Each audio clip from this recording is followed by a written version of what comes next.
Welcome to an all-new episode of Her Playbook, brought to you by CCNY, doing remarkable things. Learn more at ccny.cuny.edu.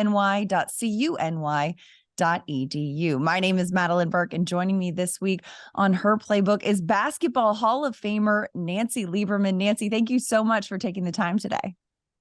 My pleasure. Good to see you again. So good to see you as well. So good to be here talking with you. I know one of the biggest things that I love is a good nickname, and you have a great one in Lady Magic. It is such a brilliant nickname, of course, being a dominant basketball player as you are, but I'm curious the origin. Who was the first person to call you Lady Magic? Well, let me just take you back. When I was playing basketball in New York in the streets in Harlem up at Rucker Park, they called me Fire because of my, flaming red hair and my fiery personality. So that stuck until I got to college. And I had been playing for so long at Old Dominion. And it was my senior year when Magic Johnson and Michigan State came to play in our Men's Optimist Classic, the Christmas Classic. And the next day in the Virginian Pilot, it said, if he's Magic, she must be Lady Magic because she's been throwing boom, boom, boom, these passes for the last 3 years. And then Lady Magic just stuck. And then Irvin and I, had become friends as professionals. And we just laugh about it, Magic and Lady Magic. It seemed right. It stuck, and it fits, and it became a fitting moniker of your brilliant career. As much as you have accomplished on the professional level, I'm curious the origin story too, especially you talked about playing basketball at Rucker Park, growing up in New York, taking the train in from Queens. What was that experience like, and how did that help you develop as a basketball player? Me develop as a person because I needed basketball more than basketball and sports needed me, because a lot of stuff that was going on in my family with my father leaving and us not having a lot of resources. So being able to hear that Rucker Park was where the best of the best played, and I would get into the park and these guys would say to me, little girl, are you lost? And I'd say, no, are you? And they saw my attitude and they said, you're at Rucker Park. And I said, yeah, I know it's Rucker Park. And I said to this guy, is your name Rucker? And he goes, no. I said, good, it ain't your park and I want to play and I need help. These guys, that kind of cut through everything. I wasn't afraid. They respected the fact that I wasn't afraid, that I would take this trip into Rucker, and I will forever be protected and loved in Harlem. And it was very impactful for me because really I was championed by the Black community. I love going back into Harlem and I love going back into Rucker. Yeah. And it's still such a formative place for so many young basketball players. So many young hoopers go out there. There's so much history on that basketball court. But I love how you talk about how just kind of the community brought you in and really had your back as a growing and developing basketball player, even as a young woman in this era. How do you feel like so many steps across the way? You mentioned earlier, Magic Johnson was such a friend and an ally of yours as well. And, there was so much support it seemed like you had in your basketball career. Who were some of the early influences or the biggest influences that maybe fostered your love for the game? First, I played football, then I played baseball, and then I morphed into basketball at 9, 10 years old. And at that time, the New York Knicks were really playing great basketball. So Willis Reed and Walt Frazier, Knicks were my team. And I just loved what they stood for. Dr. J was a presence in New York, without a doubt. So those guys were my basketball heroes. I wore number 10 my entire career because of Walt Frazier. And it seems crazy that all these years later, being professional athletes or Hall of Famers, every time I'm with Walt, I feel like I'm 10 years old. And I just fangirl over him. And we'll just pick up the phone and I'll just call him once or twice a year and go, hey, Walt, how you doing? I just want to check in on you because I love this man. And at the end of the day, we're all fans of something, or we fangirl about something. And I'm like that. And my ultimate hero of heroes that changed my life was Muhammad Ali. Yeah. And I followed Ali, stalked Ali on TV, wherever I can find anything about wanting to be the greatest and wanting to be the GOAT and what the process was. And then the day I met him, my senior year at Old Dominion, I couldn't breathe. the door opened and it was, that Oprah moment, the glow. Yes. And I'm telling you, I couldn't. So I walked away, and then, he ushers me over and he goes, "Your mom says you're pretty good." And I'm like, "No, Muhammad." And I'm looking down and I go, "I'm the greatest of all times." And he goes, "There's two of us?" I go, "Yeah." And I hit people too. They irritate me, so I just beat them up. And he goes, "Nancy, I'm going to ask you not to beat up people." I said, "You do." He says, "I get paid to hit people." So he knew that I was damaged from my childhood.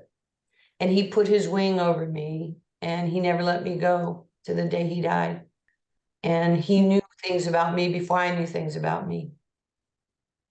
One of the quotes that I love that you've shared in the past about your interactions with Muhammad Ali is that he told you to respect everybody, but fear nobody. And I love that perspective. What does that mean to you? It means I have to try, and I cannot be afraid to try. So because of Muhammad Ali, I'm not afraid to play in the Olympics in high school. I'm not afraid to play in the WNBA as a rookie at 39. I'm not afraid to play at 50. I'm not afraid to coach men. I'm not afraid to win, and I'm not afraid to change lives and inspire people. And I was on the phone this morning with Alan Iverson, my baby Alan, who I adore. And we've known each other forever. And he was telling me, how he has such a healthy respect for God and where he's changed as a human being. And Mhm. I said something to him like, well, Ali taught me a long time ago that the greatest religion in the world is love and kindness. And Alan was like, wait, let me write this down. I got to put this on Instagram. I said, yeah, don't quote me, quote Ali. The greatest religion in the world is, kindness and love. And the moments that I've had with him, emceeing events for him, going to Yankee Stadium with him and Lonnie when he got an award, riding with him, just spending time holding his hand in his house, and Yeah. just every time telling him how much I love him and how much I appreciate what he did for me in my life and in my career. It's pretty And cool. such an impactful person, impactful man in the world of sport, in your life, obviously. But is it ever odd for you to imagine that there are so many people out there that look at you, Nancy Lieberman, as their Muhammad Ali, as a person that championed them and what they could do and what is possible for their path in the world of sport? I mean, like you mentioned, 17 years old on the U.S. Olympic team, the youngest ever to win a medal for the U.S. Olympic team, as you guys won silver in women's basketball. What was that experience like to just know that you were breaking ground, or did you conceptualize how big of a moment that was at the time? No, you play for fun. You play because your friends are there and it makes you happy. You don't go into the schoolyard to play football, baseball, basketball, hockey, boxing. You don't go there to think you're going to shake up the world, or you're a pioneer or a trailblazer or breaking the glass ceiling. Nobody could have ever thought that. You're just doing something that makes you happy and feels, like you're in a safe place. And when I was on that court, 94, 50 by 94 or smaller, it just made me feel safe. I love the friendships and the camaraderie. And, I think what happens is later in life, you start gaining some perspective that you have a responsibility to the game. Women's basketball had a pie. It was a very small pie in the 70s and 80s. And I had a very big piece of that pie. And Old Dominion, winning 2 championships, going 125 and 15 in my 4 years, playing in front of sellout crowds every night. And we were women's basketball before Tennessee, before, USC, before South Carolina, before all those, major universities like UConn. So we set the tone of this is the map of what you need to do to win. This is the roadmap for what you have to do to sell the game and to be great, gatekeepers. Yeah. And an ambassador for the game on so many levels. You know, we mentioned the Olympic debut, you know, you played professional basketball, but then along comes the WNBA, which of course now is thriving in its 26th season and is continuously growing. But you were a part of the inaugural season at age 39. You mentioned this, being a rookie at 39 years old, and then returning to the court years later at age 50, making history. What is your relationship like with the W, and how have you seen it grow? Well, I have to give the late David Stern all the credit, and I miss him as a friend and somebody who changed the course of women's history as it relates to sports and basketball. I can remember back in about 85, I received a phone call from David Stern's office, and he's like, "I'd like for you to come to New York. I'd like to meet with you." And I'm thinking, wow, why would the commissioner want to meet with me? So we go in his office, he closes the door, and I go, "Why'd you close the door?" He goes, "They'll fire me if they hear these words come out of my mouth." He goes, "Nancy, before I'm done being commissioner of the NBA, there will be a WNBA. And my only hope is that you'll still be around to play in it." So when you're, I don't know how old I was, 25, 26 years old. And I'm scratching my head going, "What are you talking about? Of course I'll be playing." You don't see the end. You Right. at 25, you don't see the end of the diving board. You're not even in your prime yet, and this guy's telling you that you Yeah. might not be around to play when there's a WNBA. Yeah. And I'm like determined to play when there's a WNBA. I'm tired of getting my ass waxed by guys, knocked down, beat up, bigger, stronger, faster. So I said, "Okay, that is amazing. And I'll see you in the WNBA whenever it starts." And he just smiled and just happy and Yeah. happy to do something right for women. He was a visionist. He was somebody who wanted equality and wanted a platform for women. So, I tip my hat to him, and then Adam Silver for taking it to new levels. Yeah. And the way that the game and the league has grown and evolved. And, you know, when you were in college at Old Dominion, you know, I saw past interviews with you at that time saying, "Hey, you know, the collegiate game is so good, it's only going to elevate the pros level." Now looking around at the pool of college athletes, the way that, you know, South Carolina, UConn, some of these schools are playing now, and some of these women, this next generation of women coming into the W, how much does that kind of warm your heart, just like looking at how much this game has grown for women?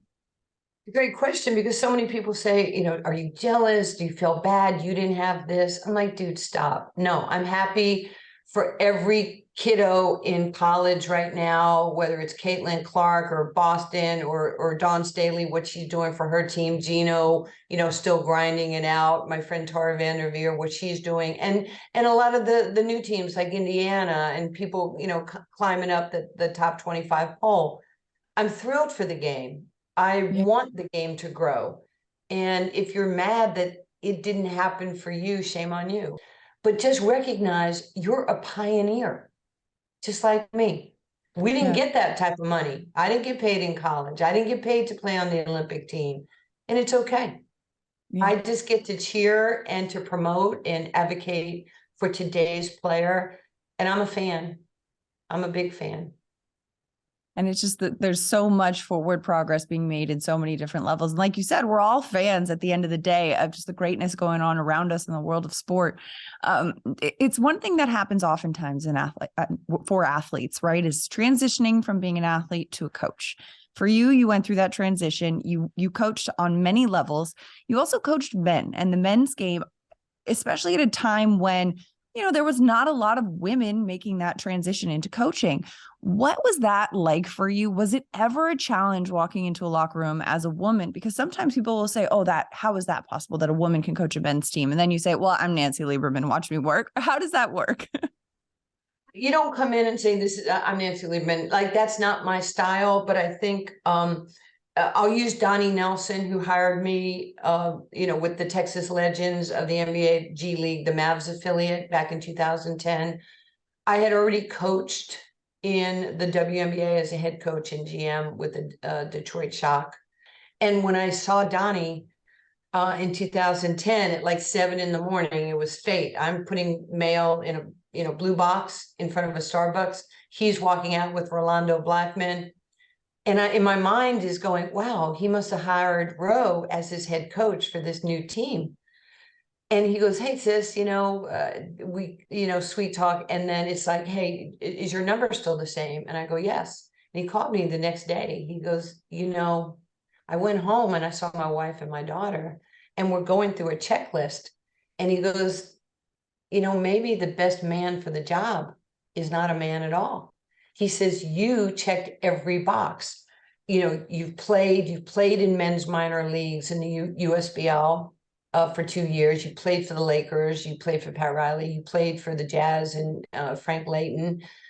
You won championships. You coached at these levels. He says, you're the perfect person for the job. And then Donnie said the most coolest thing one night. Somebody at the G League at that time was like, you can't hire her and you can't do this. And he goes, I'm having a press conference tomorrow and I'm hiring her as my head coach, introducing her at a press conference. And he said, this is what Martin Luther King marched and died for: equality, inclusion, and giving somebody a chance. And I was blown away that he was so 2 feet in, not 1 toe in. I'm so curious too, because you have accomplished so much and so many wonderful things in your career. And oftentimes we talk about and celebrate so many successes, but I often find too that in the trajectory of life and the growth of life, there's so many ups and downs. And for me personally, I found that I've learned so much from some of my failures, my shortcomings. Were there moments in your life or some adversities or moments that you're like, okay, that is what I learned the most from?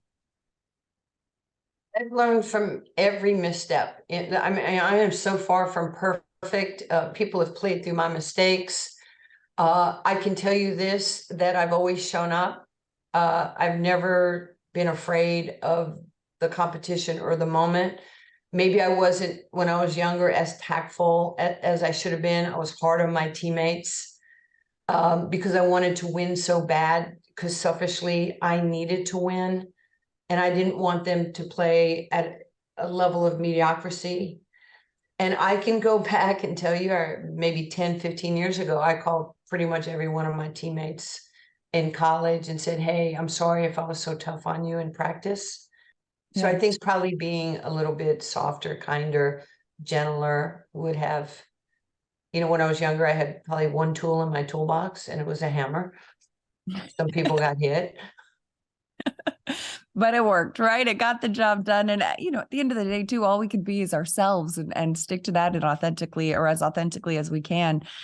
When you look back and you look at the arc of your career, of your life, obviously in the moment, I would imagine you weren't aware of how much of an impact you were making on the world of sport, world of women's sport. But is there a piece of advice that you wish someone had given you, or something that you want to give to the next generation of young women, young girls who are saying, you know what, I might want to break through. Might want to be a next groundbreaker in my industry?